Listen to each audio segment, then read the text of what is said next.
Now this goes out to all of my beautiful people. I'm J Star, you know it's nice to meet ya. 7:45 a.m. catch me on the morning Meetup, hosted by David Shands.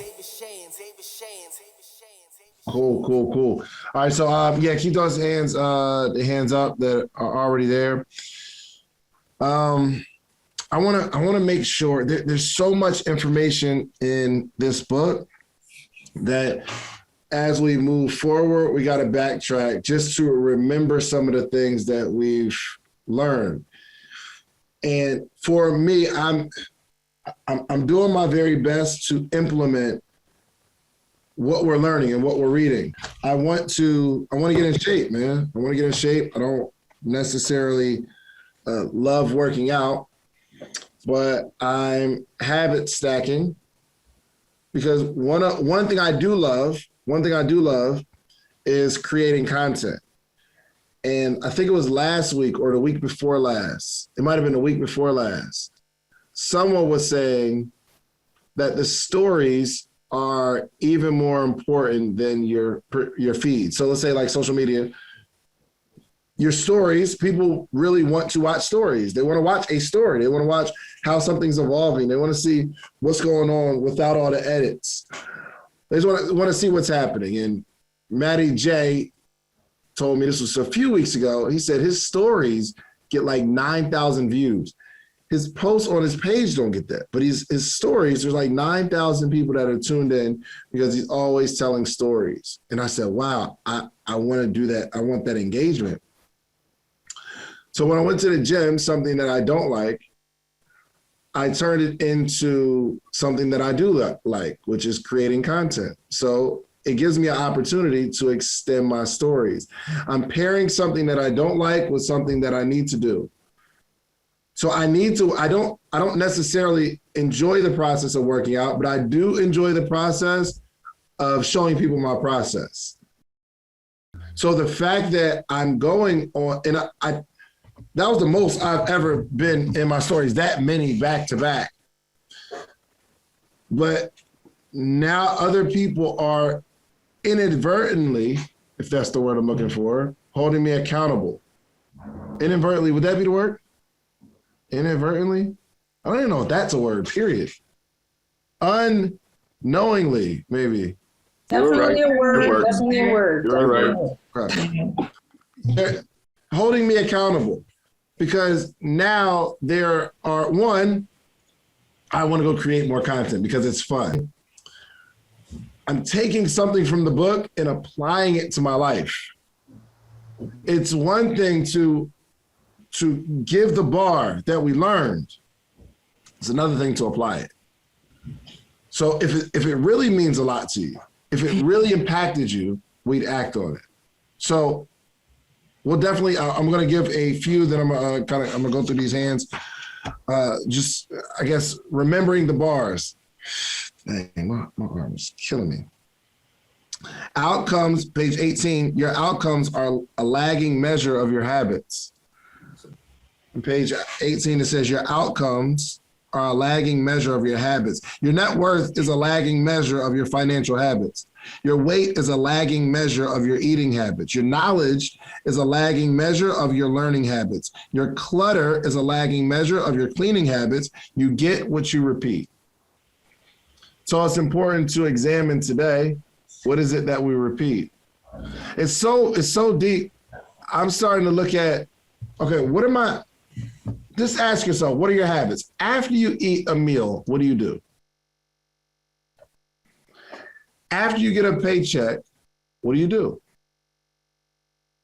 It seemed like every time I got an amount of money, whether it's a paycheck or whatever, or I had a good day at the Cheesecake Factory, big tips, I go buy something that I feel I deserve.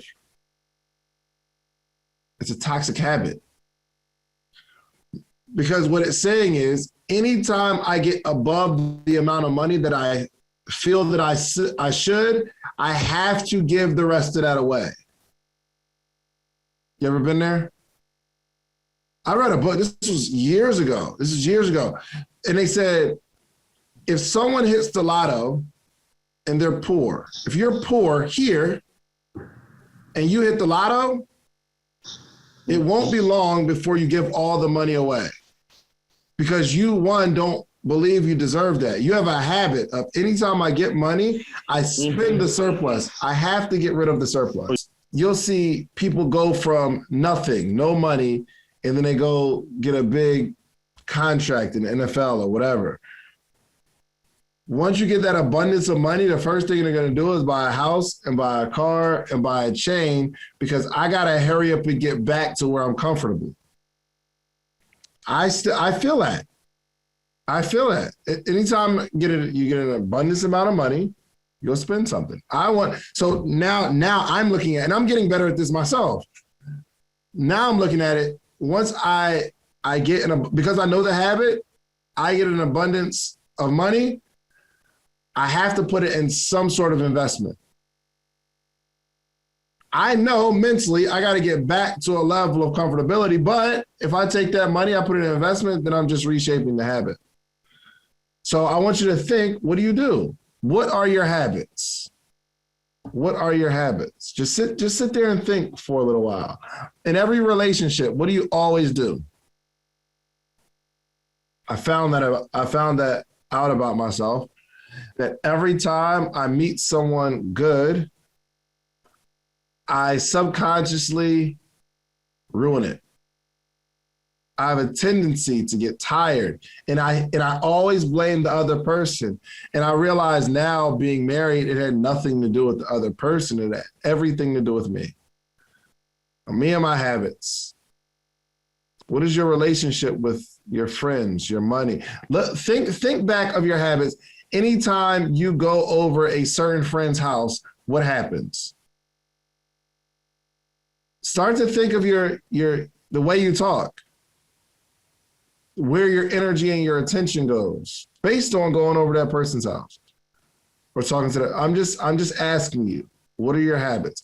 Why is it that when you get a certain amount of money, the things that you have are no longer good enough? You know what? This phone is trash. I need a new phone. Really? Your car was fine before you got your taxes. Okay. Here we have on page 7, changes that seem small and unimportant at first will compound into remarkable results if you're willing to stick with them for years. And at the bottom of that, it says, I began by publishing a new article every Monday and Thursday. Within a few months, this simple writing habit led to my first 1,000 email subscribers by the end of 2013. That number had grown to more than 30,000 people. So my man just started writing this article and started building on it. And over time, keeping that habit built something amazing. One more. On page 38, in the middle, it says, the most practical way to change who you are is to change what you do. And he started talking about identity, right? Each time you write a page, you're a writer. Each time you practice the violin, you are a musician. Each time you start a workout, you are an athlete. Each time you encourage your employees, you are a leader. So I'm taking this directly from the book. And every time I go to the gym, I'm starting to identify with the guru of working out. It's only been a week, y'all. It's only been a week. All right. Dave, the fitness guru. I'm the fitness guru. I'm out here. I'm about to put a course together. I'm about to do a course. This was a strong week. I feel like I figured it out. Anywho, I think if you are a trainer, anybody that is a personal trainer, I think you should really, really figure out how you can incorporate the education of this book in your clients. So one thing, it was really cool, man. My man Zeus, he's a trainer. He's pretty much my trainer now. And what was really dope was as he trained, there was like bars in between the bars. Like it wasn't just telling me why I need to do this workout, what muscle group it works, but he was giving me philosophy throughout the whole training. I said, ooh. He was like comparing stuff to stuff. And it was the mindset behind it. He said, I want you to picture a zone. There's a green zone and then there's a red zone. And he said, most people, when they work out, they're going to work out until the end of the green zone. But then there's a red zone where it feels like your body's failing and you feel like it's really, really uncomfortable. He said, most of the people in this gym, they're going to get right up against the end of that green zone and they're going to feel like they had a good workout and they're going to leave. He said, the key to what we're doing is I want you to live in this red zone a little longer. So I'm working out, and I feel the red zone approaching. It's crazy. And the only reason I kept going, I said, oh, I'm in the red zone. And I told him, I'm in the red zone. He said, stay there. I said, oh, I'm going a little deeper in the red zone. I'm in the red zone. I cannot feel my arms right now. He said, ooh, it's in your. He said, anytime you feel like your body, he said, your muscles, oh my gosh, it was lit. He said, your muscles have more, it can do more. It can do more than you think. Your mind is telling your arm that there's nothing left, but there's more left there. So if you feel like you can't lift it, it's just your brain saying your arm is done, but your arm has more. So I started thinking, I said, yo, can I not feel my arm, or is it just my brain? Is my arm actually done, or is it just my brain telling? And I did a couple more with the mix of being in the red zone and understand how my brain is lying to me. Golly, it was deep.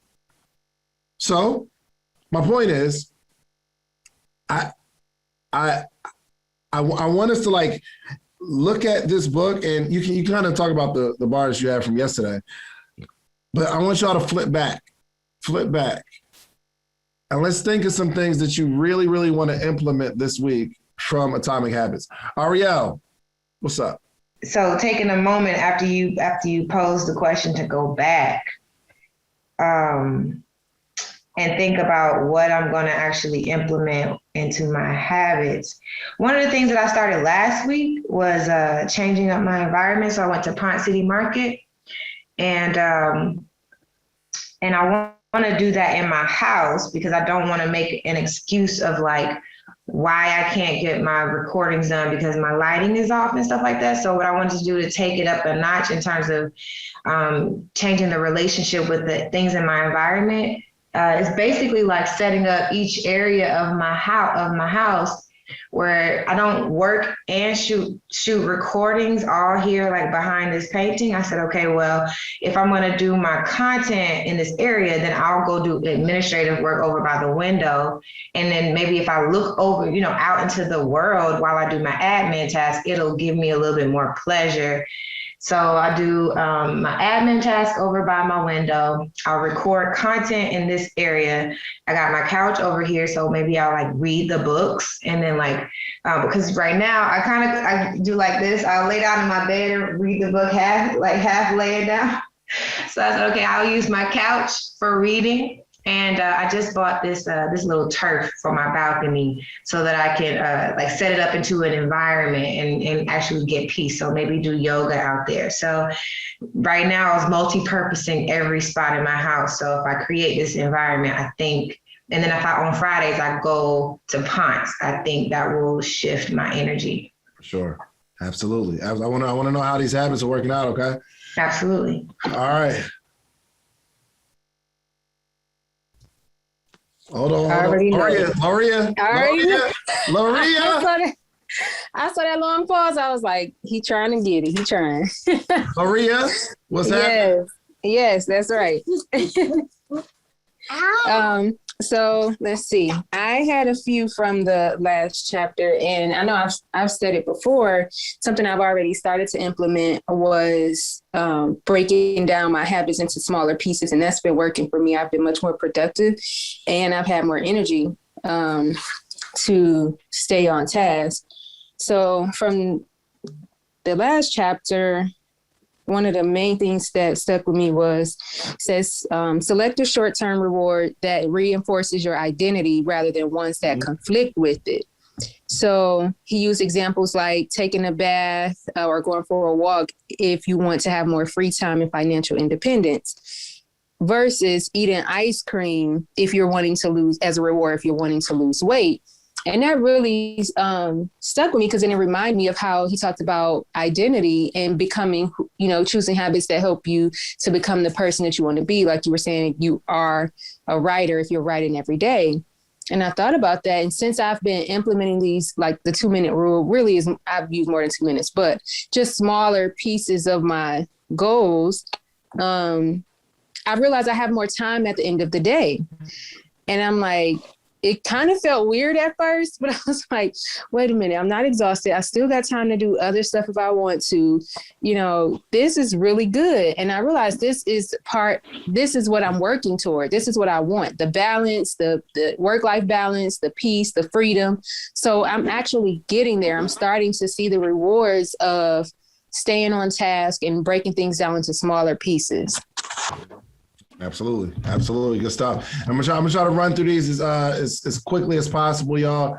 So prepare yourselves. Let's get it. Jeremy. Morning, everybody. Happy Monday. Hope you had a great weekend. As far as the book, actually, so I was there kind of touched on already on 189. But whenever we are choosing instant gratification, we're obviously choosing today. And when we choose delayed gratification, we're choosing the future.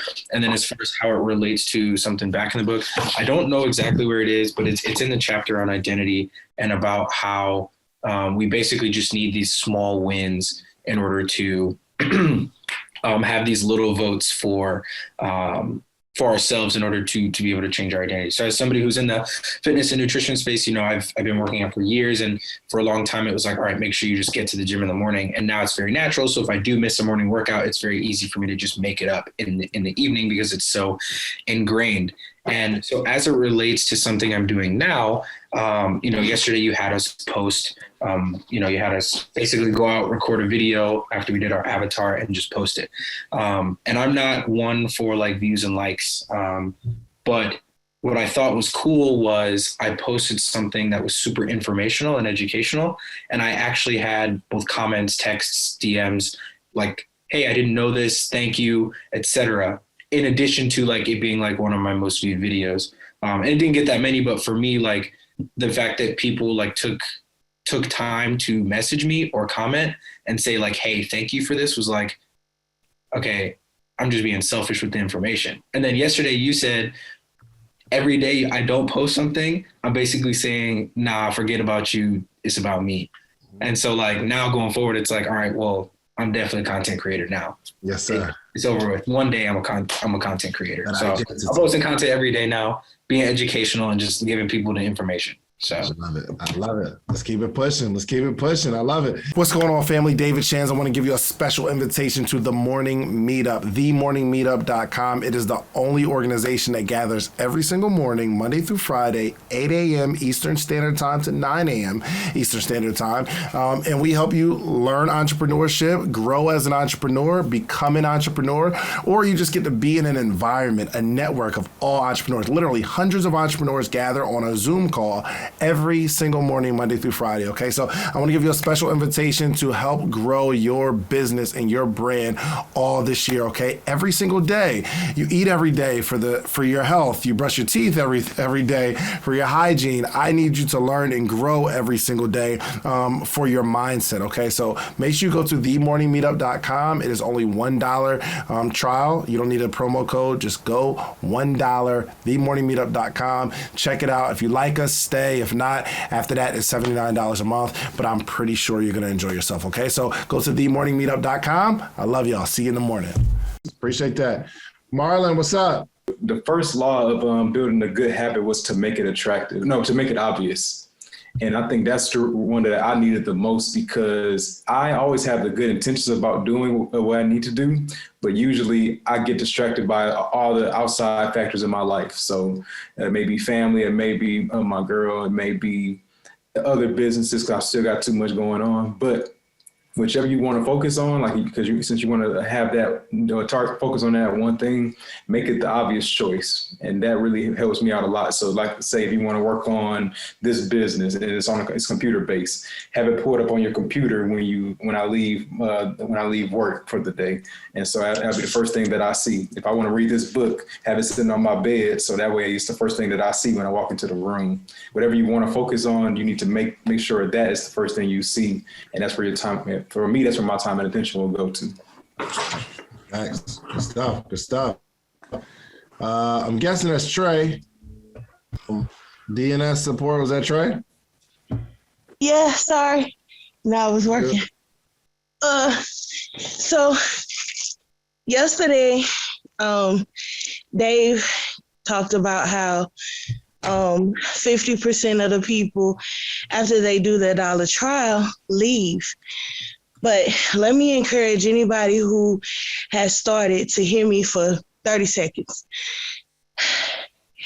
I was in here when it was sleepless nights. A lot of people don't remember that, but I was. And then I left, but I continued listening to YouTube and watching things, right? I was homeless when I was going through that, okay? Now let's fast forward 3 years later. The same path I used to walk to go to work I'm in that same area now. I'm living in it. My whole point of saying is stay the course. Don't be so quick to drop off, because if you continue to listen, even if you decide not to talk, continue to listen, continue to connect. My first client in transitioning from being a chef to becoming a full-time VA was right in here. Shout out to Tanisha, TJ Self-Care. She was my first one. And now I'm literally working with the person that helped me pull the bootstraps. So stay the course.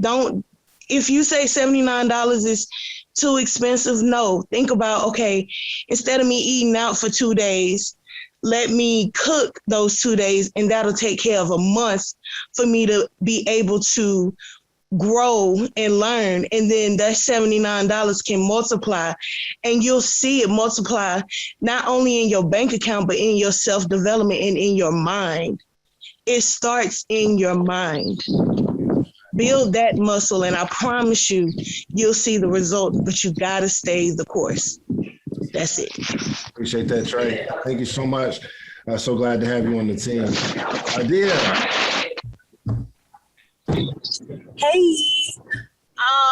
So as far as this book is awesome for me. I am a recovering perfectionist.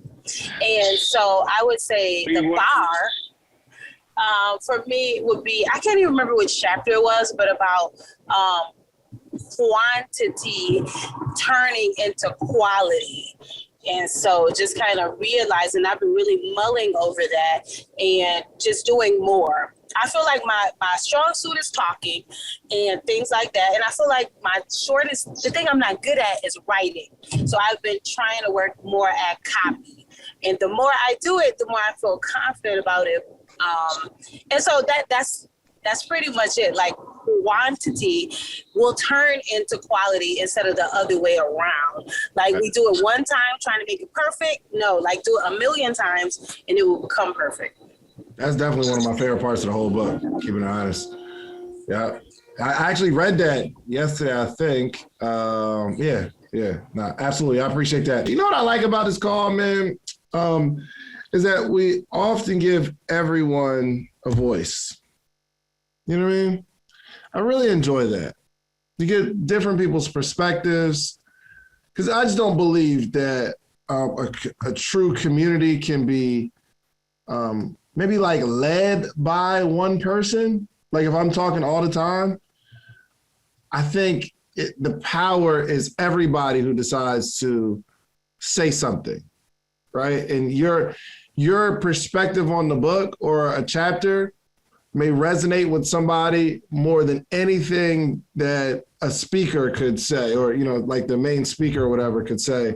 But I want everybody to know, like, your voice is powerful. Sometimes you say the smallest things, but especially in an audience like this, over 300 people, you never know how what you say will affect somebody. It was a young lady, Victoria, yesterday. And she just came up and she was asking a question, but for some reason, and I still can't explain it, for some reason, just her presence and her posture affected somebody. It affected me. I mean, just the way she asked a question, I'm like, oh my gosh, she's gonna be super. Whatever she puts her mind to, if she really locks in and gets out of her own way, she's going to a whole nother level. So just when you ask a question, or what you say matters. Your perspective on the book, it matters. I just want to put that out there. And if anybody is going through a rough period, you just got to get on the other side of it. A story is cool when it has a climax. So if you're in a rough situation, we've got to get over it so then it becomes a cool story. Like if you say, yo, man, I'm homeless and living in my car. I had to, walk to work because I didn't have gas money. And then the story ends. It just becomes a cry for help, maybe, or some people are proud of the fact that they're struggling. But when you get over it, all that stuff, the story of walking, when you get to the but, or the but then, or and then, that's where people really, really get free through your stories. For everybody that spoke up, everybody that's reading the book, listen, today, well, before tomorrow, we're going to be reading chapter 16. And you're going to have to get a head start on it because it's a few pages, okay? Chapter 16, let's make it happen tomorrow. We didn't get the flyer out. That was my fault. But tomorrow, I believe the topic is dope, okay? The topic is dope. I just don't remember what it is right now. But you will see the flyer. Hopefully, will we have a flyer today, Jen? Of like the calls for the week? Probably, right? Yeah, we'll have the flyer. He should be I gave it to him last night as soon as you gave it to me. Right. So I was hoping to have it this morning. But the topic for tomorrow is, what do you really want? Yeah. We about to go deep in terms of, also today is Monday. So I want you to review. Did you hit your goals over the last 7 days? What happened? What didn't happen? Set some more goals for tomorrow and maybe we'll discuss them tomorrow. Set some goals for this week so that we can account for what we accomplished over the next 7 days. Okay. Come join the most amazing live mentorship and accountability group for entrepreneurs every morning. Let's go. The Morning Meetup. Do you have a business idea you need to get off the ground? Do you currently work a 9-to-5 and are looking for supplemental income? Come and network with like-minded individuals and take your business to the next level. Every morning from 8 to 9 a.m. Eastern Standard Time with David Shands and friends. Try the Morning Meetup today for just $1. Head over to themorningmeetup.com. That's themorningmeetup.com.